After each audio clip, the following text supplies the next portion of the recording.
Hola nuevamente a los alumnos de la Universidad Nacional de Villa María. Hoy vamos a ver el tercer capítulo que habla de los recursos del Estado.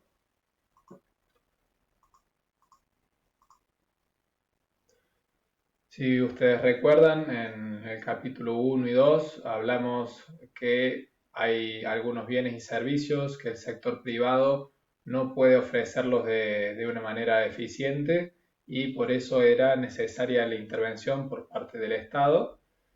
Sin embargo, para poder prestar esos bienes y servicios va a requerir recursos económicos, ya sea para producirlos o para adquirirlos y luego redirigir esos recursos. Cuando hablamos de recursos económicos, las fuentes de financiamiento que tiene a disposición el Estado son de tres tipos: los impuestos, la emisión monetaria y la deuda pública. Si bien también pueden existir algunos mecanismos ocasionales de captación de ingresos como pueden ser privatizaciones o la recepción de donaciones, cobro de multas. Estos son, digamos, los tres bloques principales de recursos de los cuales puede hacerse un Estado. Es importante distinguir entre estas tres fuentes porque tienen diferentes impactos en lo que es la equidad, la eficiencia y sobre la actividad económica. Por lo tanto, es necesario poder distinguir claramente entre uno y otro. A su vez, el Estado puede armar sus propias empresas públicas, por ejemplo, como el caso de Aerolíneas Argentinas, donde en esa situación adquiere ingresos igual que una empresa privada, es decir, vendiendo sus bienes y servicios en un sistema de mercado, es decir, precio por cantidad, aunque también tiene la posibilidad de recibir transferencias del gobierno, lo que sucede cuando una empresa no llega a cubrir sus gastos respecto a los ingresos que genera. Entonces, de esta manera, el gobierno necesariamente le tiene que transferir recursos. Ahí está algunas de las discusiones que se suelen dar respecto a si es necesario o privatizar una empresa cuando da pérdida o se considera un recurso o un servicio esencial que debe prestar el gobierno y que se pueden generar monopolios y por lo tanto es mejor que, por más que haya déficit, sea el Estado el que provee este servicio. Bueno, nosotros nos vamos a enfocar exclusivamente en los tributos, donde la definición de manual, por así decirlo, es que son un conjunto de recursos coactivos obtenidos por el Estado en los que prevalece la finalidad de contribuir a la financiación desde las actividades públicas. En esta definición es muy importante la palabra coactivo, ¿sí? Porque es una exacción unilateral que realiza el Estado respecto a los recursos del sector privado, y la diferencia, eso también es una diferencia respecto a las actividades económicas del sector privado, donde las transacciones son bilaterales y voluntarias. Es decir, si una de las partes no está de acuerdo en pagar un precio o adquirir un bien, no lo hace y esa actividad no se lleva a cabo. En cambio, en la relación del Estado con sus ciudadanos, esto no sucede, sino que hay una disposición coactiva que le permite al Estado de manera unilateral de hacerse de esos recursos. Hemos visto que esto también es necesario debido a que la existencia de los bienes públicos puros, los bienes mixtos y los bienes preferentes no permiten en muchos casos determinar cuáles son las preferencias del individuo, o es necesario hacer ciertos ajustes para que los precios privados se equilibren con los costos y beneficios sociales. Sin embargo, por más que sea una exacción involuntaria o compulsiva, esto se da dentro de un proceso o un marco de legalidad, debido a que nosotros estamos inmersos en un contrato social respecto a que avalamos que existe una figura, una autoridad que ayude a regular la relación entre las personas, porque de esa manera es posible vivir una vida más civilizada. También hay algunas corrientes políticas que incluso critican este principio, como pueden ser los partidos anarquistas o algunos de los partidos comunistas.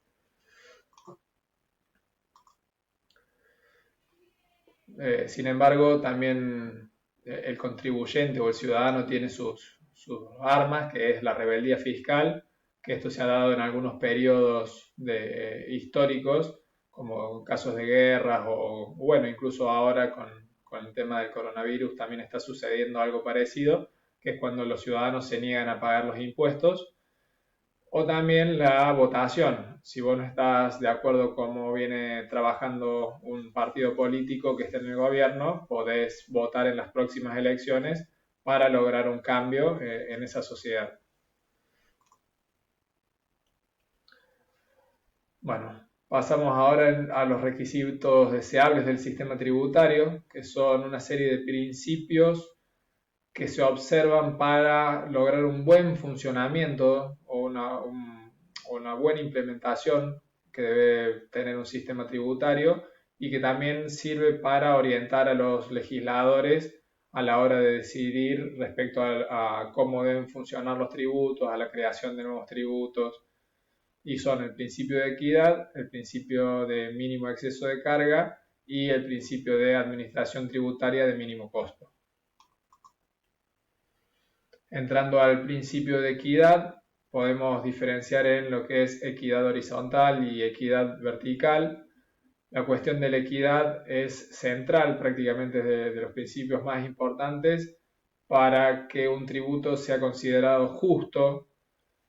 En el caso de la equidad horizontal, lo que se busca es una igualdad de trato para todos los que están en igualdad de condiciones. Es decir, si se determina que hay que pagar, o que un ciudadano que esté en ciertas condiciones debe pagar, todo ciudadano que esté en esas condiciones también debe tributar y no debe haber diferencias por raza, religión, posición política o social. Por ejemplo, no se puede cobrar un impuesto a los hombres mayores de 65 años, ¿sí? Diferente, no tiene alguna razón de ser respecto a que el resto de la sociedad no pague ese impuesto.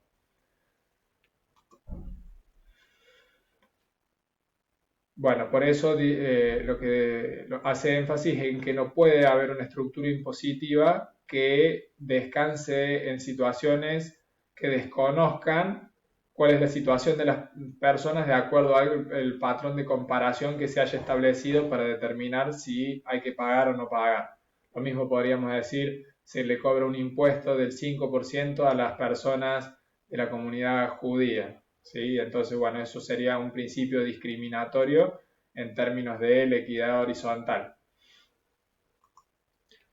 La equidad vertical lo que nos dice es, si hay, en base al criterio que se eligió, hay una persona que está en mejores condiciones que otra, debe tributar más para que el sistema precisamente sea más equitativo.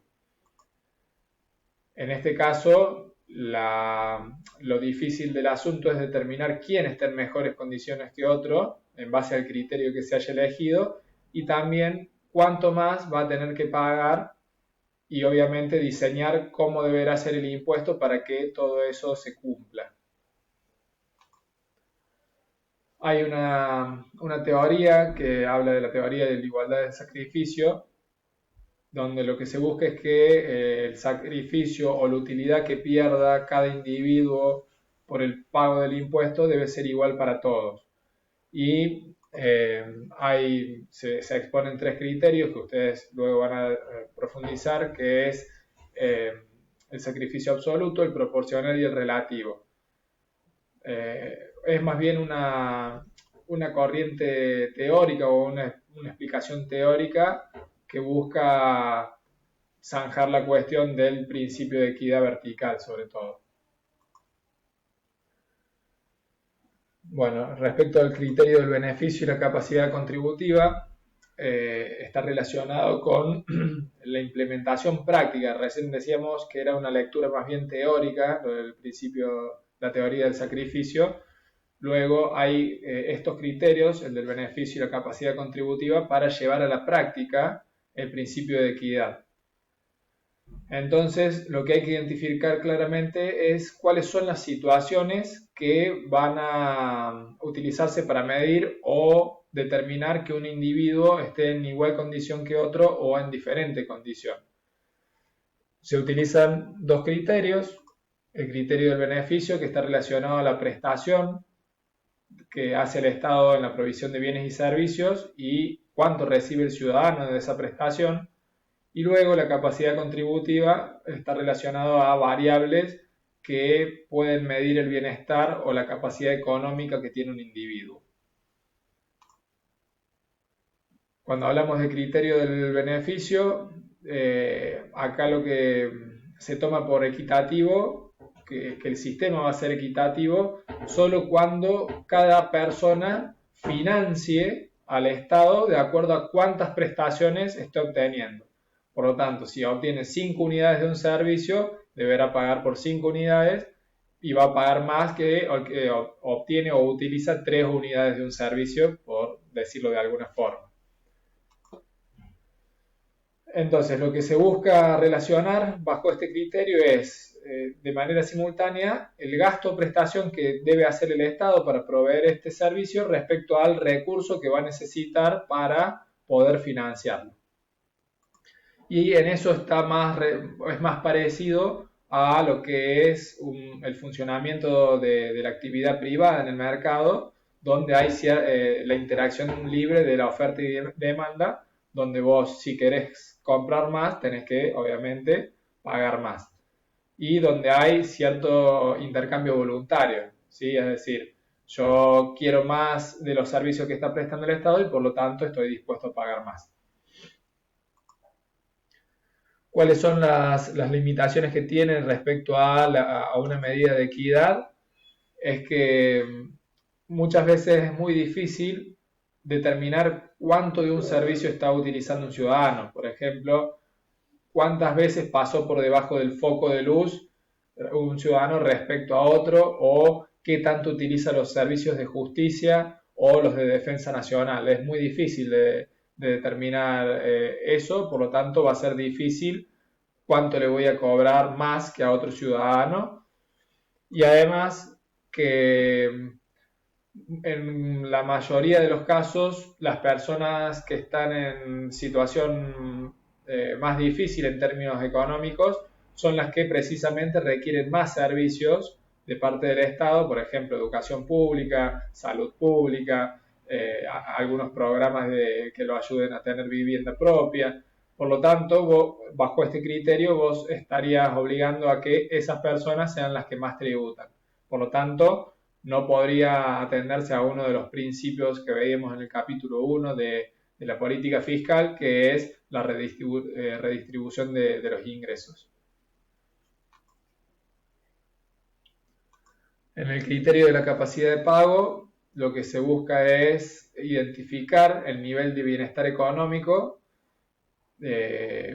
y es independiente de esta vinculación entre gastos y ingresos en la prestación de servicios por parte del Estado y cuánto recibe el contribuyente. Acá, recordando lo que es el criterio de equidad horizontal, decimos que hay dos personas que son iguales en los aspectos reveladores de bienestar económico. En este caso tomamos ingresos, riquezas o consumo y en base a ese criterio que se elija, los que estén en igual situación, por ejemplo, los que tienen igual cantidad de riqueza, deben pagar la misma cantidad por el impuesto que se determine sobre la riqueza. Ahora, si hay personas que tienen mayor riqueza que otras, el que tiene mayor riqueza deberá pagar más que el que tiene menor riqueza.